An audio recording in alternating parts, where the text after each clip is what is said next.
Welcome back to Everyday Finance, where we break down money tips into simple, everyday steps you can actually use. Whether you're budgeting, saving, or just trying to make sense of your finances, you're in the right place. Today, we're diving into some of the most common money mistakes and how you can avoid them. Let's be real, managing your money can feel like navigating a financial maze, right? But it doesn't have to be that way. We're going to break down these complex financial concepts into easy-to-understand steps so you can make smarter decisions with your money and achieve your financial goals. All right, let's talk about budgeting. I know, it's not the most exciting topic, but trust me on this one. It's absolutely crucial to getting your finances in order. Think of a budget like your financial roadmap. It shows you where your money is coming from and where it's going. Without a budget, it's way too easy to overspend and end up in debt. Now, creating a budget doesn't have to be complicated. Start by tracking your income and expenses for a month. You can use a budgeting app, a spreadsheet, or even just a notebook. Once you have a clear picture of your spending habits, you can start setting realistic limits for each category. Remember, the goal here isn't to deprive yourself, but to make sure you're spending your money on things that truly matter to you. And hey, if you slip up one month, don't beat yourself up about it. Just get back on track and keep going. Consistency is key. Let's talk about high-interest debt, the silent wealth killer. This type of debt can sneak up on you, slowly draining your financial resources without you even realizing it. It's like a leech that attaches itself to your finances, sucking away your hard-earned money bit by bit. This is the kind of debt that can really hold you back financially. It creates a heavy burden that can be difficult to shake off. You might find yourself constantly worrying about how to make ends meet, and this stress can affect other areas of your life, including your health and relationships. We're talking about credit card debt, payday loans, and some personal loans. These are the usual suspects when it comes to high-interest debt. They often seem like easy solutions when you're in a tight spot, but they come with a hefty price tag. These types of debt often come with sky-high interest rates that can quickly spiral out of control. Before you know it, you're paying more in interest than you are on the principal amount you borrowed. This can make it feel like you're stuck in a never-ending cycle of debt. Think of it this way. Every dollar you're paying in interest is a dollar that isn't going towards your other financial goals, like investing or buying a house.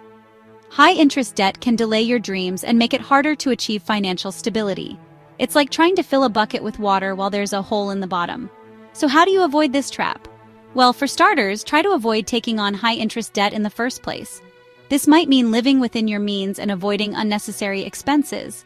It could also mean building an emergency fund so you don't have to rely on credit cards or loans when unexpected expenses arise. If you do need to use credit cards, make sure you're paying off your balance in full every month. This way, you can avoid interest charges altogether. It's also a good idea to look for credit cards with lower interest rates or rewards programs that can benefit you. And if you're already stuck in high-interest debt, don't panic. There are steps you can take to get out of it. The first step is to acknowledge the problem and make a commitment to tackle it head-on. It might seem overwhelming at first, but with a solid plan, you can make progress. There are ways to get out of it.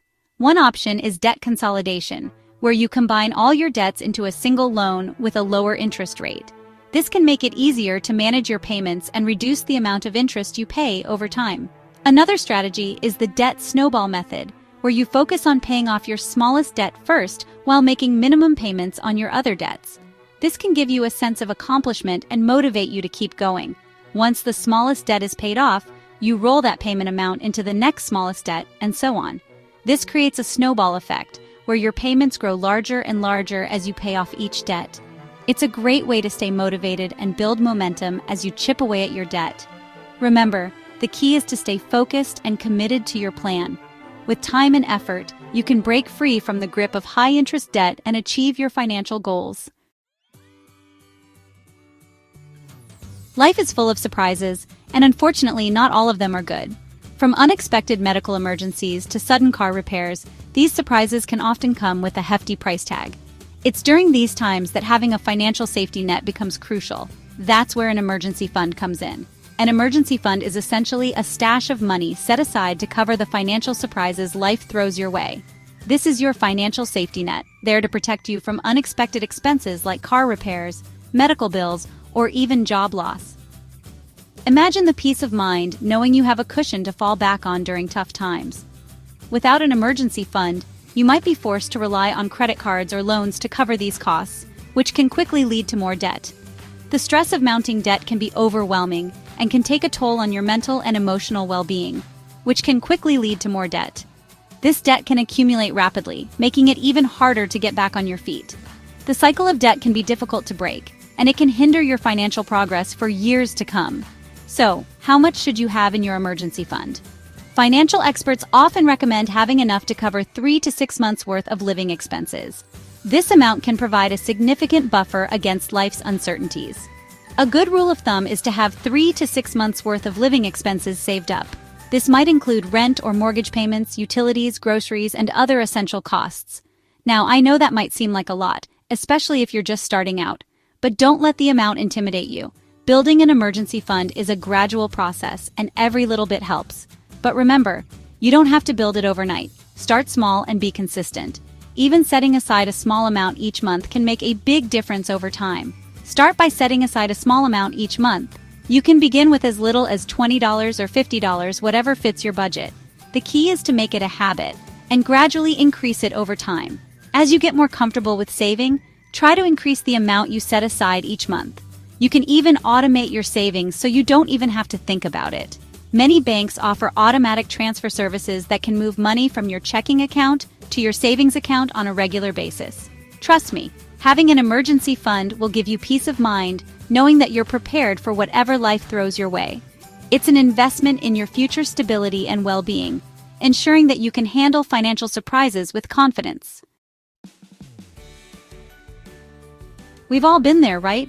Scrolling through social media and suddenly, bam, you see an ad for something you just have to have. Before you know it, you've pulled out your credit card and hit the buy button. That, my friends, is the power of impulse buying. It's the enemy of a well-planned budget and can seriously derail your financial goals. But don't worry, there are ways to tame this spending monster. One effective strategy is to implement a cooling-off period. Before making any big purchases, give yourself at least 24 hours to think it over. This will give you time to decide if it's something you truly need or just a fleeting desire.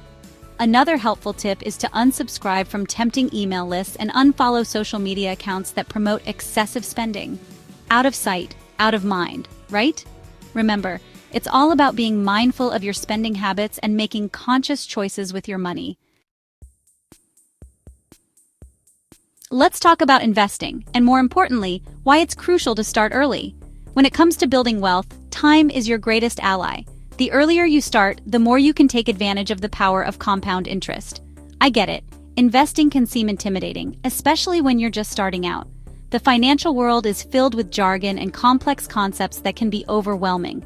But don't let that scare you away. But trust me, it's one of the most powerful tools you have for building long-term wealth. By starting early, you give your investments more time to grow and recover from any market downturns. The magic of compound interest is that your money earns interest on your initial investment plus all the accumulated interest from previous periods. This means your money grows exponentially over time. In other words, your money starts working for you, and the earlier you start, the more time your money has to grow. Imagine planting a tree. The sooner you plant it, the bigger and stronger it will become over the years. Think of it this way. Even if you can only invest a small amount each month, starting in your 20s or 30s can make a huge difference in the long run. Consistency is key.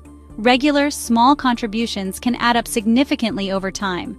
There are tons of investment options out there, from low-cost index funds to real estate. Each option has its own set of risks and rewards, so it's important to diversify your portfolio. The key is to do your research, choose investments that align with your risk tolerance and financial goals, and stay consistent with your contributions. Don't be afraid to seek advice from financial advisors or use online resources to educate yourself. Remember, investing is a marathon, not a sprint. It's about making steady progress over time. Stay patient, stay committed, and let time work its magic on your investments.